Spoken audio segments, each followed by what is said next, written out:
Анан кийин ар жагында көптөгөн дүниелерден алдында издеп біз енді ғалымдар қайдағыны шұқылап жүреміз. Бұрынғы жазып кеткен археологтардың қазбаларын қараймыз, отчеттарын қараймыз, жаңағы есептер, ғылыми есептерін. Сонда орыстың бір ғалымы Алтай, Корн Алтай жерінен сақ дәуірінің бір моласын қазған. Сонда 22-23 жастағы жігіттің мүрдесі шыққан, мұздаққа жерленген, сондықтан денесі ешқандай бұзылмаған. Мысалы біздің мына Берелдегі табылған жаңағы 12 ат. Адамның жаңағы денесі, сүйегі, еті бұзылмай шықты ғой. Дәл сол сияқты мұздаққа жерленген. Сол адам шыққан, сонда қараса, тәніне қараса, сүннет жасалған. Оны орыстың ғалымдары бірден біледі, сүннет жасады деген, сосын сенсация болдырудың қорқып отыр. Өздерінің отчетіне белгілеп тастап, анан басқасын жасырып тастап тайып отырған. Сол дүние менің қолыма түсті. Сол миыма сақинасы ойбай мындай нәрсе барады ғой деп. Соны сүннет жасады деп аудардым мен. Бұндай сөз бұрынғы менен бұрынғы күлтегімен алысқан талай ғалымдар жоқ, ондай жоқ мысалы. Осы сияқты тек күлтегінің өзінен 150-дей сөздің, тек күлтегінің мәтінінен 150-дей сөзді біз жаңалап оқыдық. Міне сөйтіп барып, енді осынан бері түсініктемесін жасап, қай жерде қай бар, не бар, бұрын ғалымдар қалай атады, неге бұлай атаған, неге бұлай оқыған, неге мына әріп бұлай келді деген сияқты жаңа айтып кеттім ғой, әрбір шрифттің мәселесімізді. Соның бәрін жөнге келтіріп отыр ең соңында міне тарихи дерек болдыр. Любой ғалым соны пайдаланатындай дерек, дайын дерек қылып қазір оқырманға жеткіземіз. Бірінші ғанда бір сөзін айтқанда, осыдан 1000 жыл бұрынғы, 2000 жыл бұрынғы өзіміздің ата-бабаларымыз жаңағы көк түріктердің сол кездегі дүние танымы, сол кездердің діні, солардың дүние танымдың философиясы шығып келіп отыр мынарда. Дәстүр салты, сәл жерленгенде басын қалай қыратты, қалай не істеген, қандай түрі бар жерлеудің, осының бәрі зерттеледі. Оның ішінде бәрі бар. Сондықтан бір жақ археолог болу керек. Әрине осындай дүниені қаздық. Әрі археолог болдым, әрі этнограф болдым. Этнограф деген дәстүр салт зерттейтін сол заманның көне дәуірдің. Онан мен өзім негізгі мамандығым мен лингвист, филологпын. Оның тарихшы болдық. Енді ар жағында жаңағы философияға дейін аяқ бастық. Сол кездегі біздің дініміз қандай дін? Дінге шегін барасыз деген сияқты. Осының бәрін жаңағы түсініктемесінде жасап, халықтың қолына салып отырмыз. Қазір мысалы өткен жылы 2019 жылдың декабрь айында жаңағы Орхон ескерткішінің 3 томы дегенді ұсындық. 3 том 100 жинау баспада бар. Осында енді 40 жыл жағаласқан дүниемді бәрін басын біріктіріп халыққа ұсынып отырмыз. Мен осы тарихи деректі халыққа беру дегеніміз оңай дүние емес. Жаңа 7 үлкен кезеңнен, 7 үлкен тозақтан, бұл тозақ. Мына орындыққа өзіңіздің артыңыз шегелеп тастап отырасыз. Үстіп барып, бұл жұмысты біз қолға беріп отырмыз. Мына сонда ғана сіздің қолжазбаңыз ғылыми болады. Сонда ғана әлем түркологтары, әлем ғалымдары сізді мойындайды. Біз осындай дүниені жасап беріп отырмыз. Ал енді осы атлас жасау үшін, мәселен, шетелдің үлкен ғалымдары, үлкен мемлекеттер атаққа шыққан мысалы, Россия, Япония, түріктер менің білуімше соңғы 30 жыл жағаласты, даже 40 жыл. Біреу жасай алған жоқ. Біреу жасай алған жоқ. Неге жасай алмады? Оған ана дүниелердің бәріне шамасы келмейді. Біреу тілін білсе, бірақ білді деген біздің дәрежеміздегідей жаңағы біздің қанымызға сіңген дүние ғой. Оны түсінбейді. Мәселен, күлтеген ескерткішінде, осының Білге хан ескерткішінде осының Тәңіртек деген сөзі бар. Осыны бізге дейін Тәңір іспетті, Тәңір сияқты деп аударып келді. Ол емес екенін түсіндік біз. Неге? Тәңіртек Тәңірде болмыш, ел етмеш Білге хан дейді. Тәңір сияқты елді ел етуші Білге хан дейді. мен деп отыр. Ай, қандай қан, сондай жүрегі шыққан адам. Алламен, ана Құдаймен өзін теңестіреді. Ешбір адам теңестірмейді. Ешбір дінде жоқ нәрсе бұл. Ешбір дінде жоқ нәрсе. Білдіңіз бе? Сондықтан ана тек деген сөзді айтты. Теріс оққан, теріс аударған. Тек деген сөзді қуаладық. 4 түрлі мағынасы бар екен. Тәңір тек. Бірінші сияқты деген мағынасы бар. Екінші дейін шейін деген жалғау ретінде қолдануға болады. Үшінші бір ғана. Қазақ тілінде бар ғой, тек қана дейді. Өзімізде тұр, тек қана дейді, бір ғана.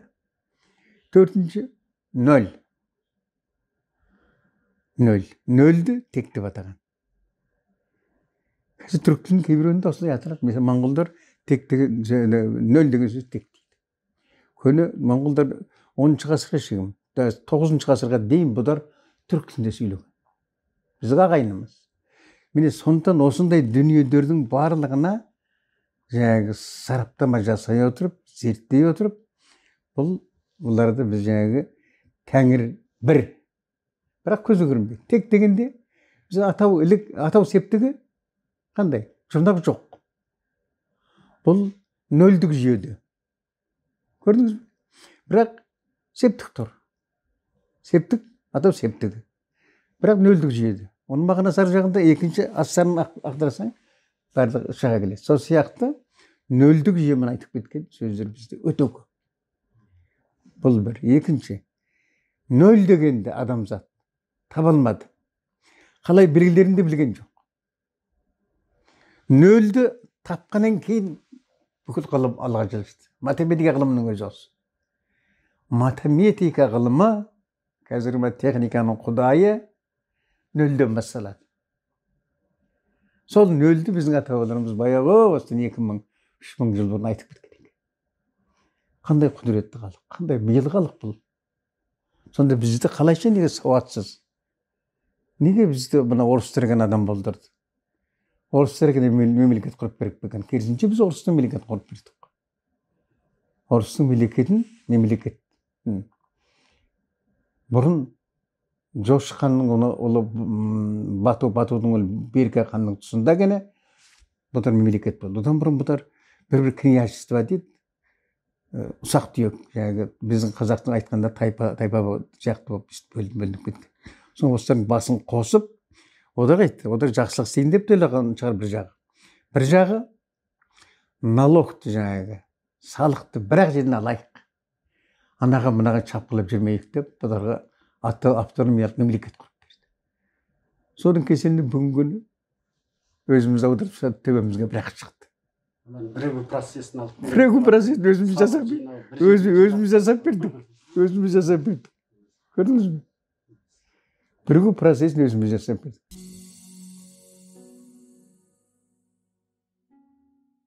Аға, жаңа өзіңіз айттыңыз, ұсын тасқа қашалған байырғы түрік тіліндегі жазылған мәтіндермен қатар, онымен қоса байырғы түркі дүние танымына, этнографиясына қатысты мұралар болды, дедіңіз.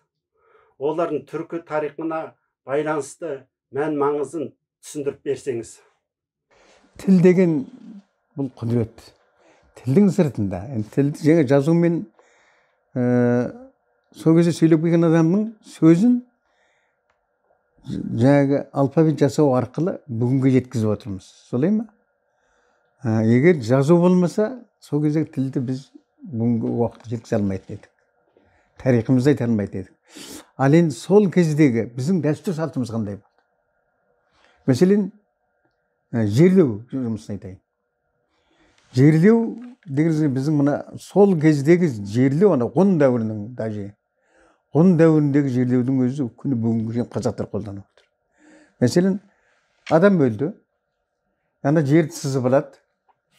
Жер сызғанда басы солтүстік батысқа қарау керек. Солтүстік батысқа қарайды. Қарайды, шалқасына жатқызады. Сосын басына жастық қояды. Ол жастық қандай жастық? Алғаш жер сызып алып, бірінші рет күрек саласыз ба, тесе саласыз ба? Жерде енді бірінші рет топырағын қозғау керек қой. Сонда сол күрекке, тесеге не ілінді? Соны бөлек былай алып қояды дағы. Енді ана кісіні жатқызған кезде, шалқасын жаны бірден жатқызады ғой көрге. Сонда ананы жастық береді. Қай жерде өлсеңіз, сол жерде сіздің топырағыңыз бұрқ ете түседі дейді, қазақ айтады. Көрдіңіз бе? Мүмкін ана күрекке тас ілінсе, ана кісінің сол тасты ананы жастық береді. Шымы ілінсе, шымды соның басына жастық береді. Кесек топырақ болса, соны жастық береді. Ал бұл бүгінгі қазақтар солай. Mesela Mongolya'nın Kazakları, mına Шығыс Семейдің қазақтары, ана неменің қазақтары, Қытайдағы өзіміздің қазақтар, керейлер мен наймандар, албандар, суандар, бәрі сонда. Жаңа бір нәрсе едік пе, жаңағы неменеге байланысты, жаңағы сүндетке байланысты тағы да. Ат болдыру деген тек баянауылдық қазақтар ғана емес, арғындар ғана емес. Батыста да солай айтады екен. Сүндетке отырғызды дегенде ат болдырды деп айтады. Бізде бәрі сақталған. Дәстүр салт, соны көрініп жатыр. Енді екінші, mesela жоза тас. Жоза тас, дастархан. Сол алтымен жаңағы күлдеген Білік Ақанның кешенің ішіне шығып жатыр. Үлкен граниттен мынандай, яг осындай жоза тас. Жоза тасының үстіне жаңағы ас берген кезде мал сояды ғой. Енді ол кезде ең алдында ол үлкен мал жылқының сыртында ол кезде қой сояды. Әуел қой сояды. Қойдың 12 мүшесі дегенді білесіз. Сонда асық жілік, жамбастан бастап жаңағы біткен 12 мүшені табаққа қойған, оның үстінде бас тұр. Бастың танауы ана күлдегенге қарап тұр. Қазір біз табақты осылай тартамыз ба? Тартамыз. Осылай тартамыз қазір. Ал енді мынау біздің орыстың солтүстік қазақтарымыз ұмытылды, басқа қазақтардың бәрінде бар. Мынау оңтүстікте де, батыс Қазақстанда да, шығыс қазақтарында, сосын мына орталық Қазақстанда бұнда бәрінде бар. Мен өзіміздің солтүстікте де бар. Бірақ көп ұмытып қалды. Жаңағы құндылықтар, археологиялық қазып арқылы шыққан осы дүниенің барлығы бұл тарих. Сол кездегі біздің болмысымыз, бітіміміз, біздің менталитетіміз сонда жатыр. Сонда бұл тағы да тарихи источник дейміз ғой, түп нұсқа ретінде қолданылады.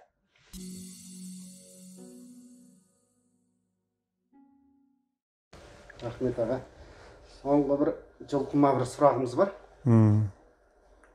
Орхон немесе көктүріктер ескерткіші қаншалықты сақталған?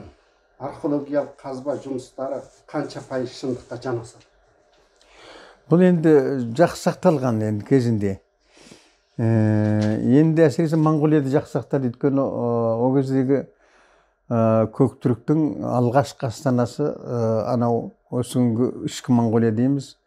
Соның Нишан тауының батыс жағындағы Қарақұм дейтін қала болған. Ана Алаша құм бар ғой. Алаша құмына таяп келген жерде Алашаның тауы дейтін бар ғой. Сол Алашаның тауының етегінде Қарақұм дейтін қала болған. Бұл астанасы. Кейде оны Қытай деректерінде Мон тауы дейді. Кейде соны Мон қаласы деп айтады Қытай деректерінде. Көктүріктің жазбасында Қарақұм қаласы дейді. Міне сол Қарақұм қаласы бері қарай орнаған жері жаңағы ішкі Монғолия, осынғы сыртқы Монғолия, сосын мына Сібір, Байқалдың неменесі, Байқалдың оңтүстік батысы, оңтүстік жағы. Сосын өзіміздің мына неменеге дейін, Алтай, мына Жетісуға дейін. Ал Сарыарқа шейін келген, Сарыарқаны Кеңгірес деп атаған. Мына Темір қапық дейді. Әзербайжанның темір қақпа дейміз ғой қазір. Әзербайжан жерге шейін, Каспийге шейін, Еділге шейін келді. Мысалы Еділ өзені.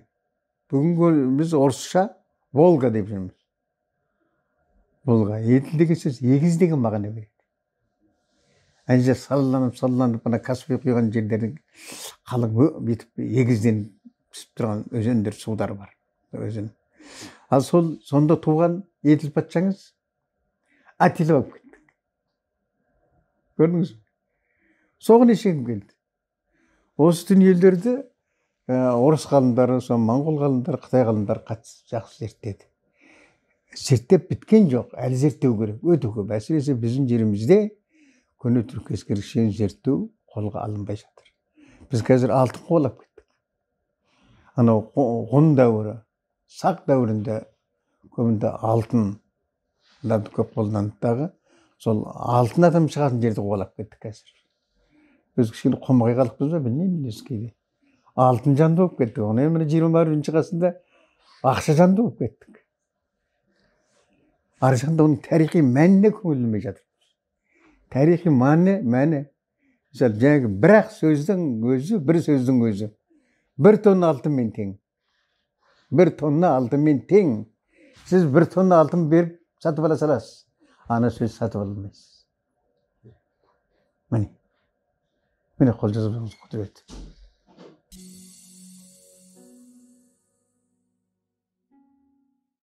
Біздің ұлттық орталыққа және бүгінгі ұрпаққа айтар ойыңыз?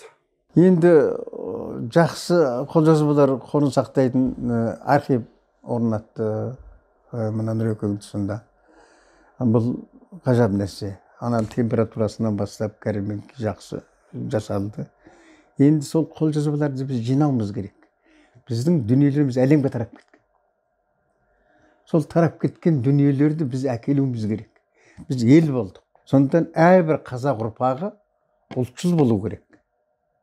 Әрбір қазақ ұрпағы өзінің ұлты үшін күресу керек. Бірақ ұлтшыл болып, ешкімнің төбесін тесіп, басын жармайды қазақ еш уақытта. Қазақ еш уақытта ондай істемейді. Өйткені біздің қазақ жалпы тәрбиелі халық.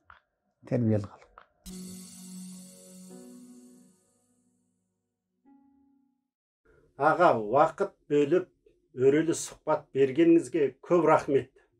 Келесі жүздескенше аман сау болыңыздар.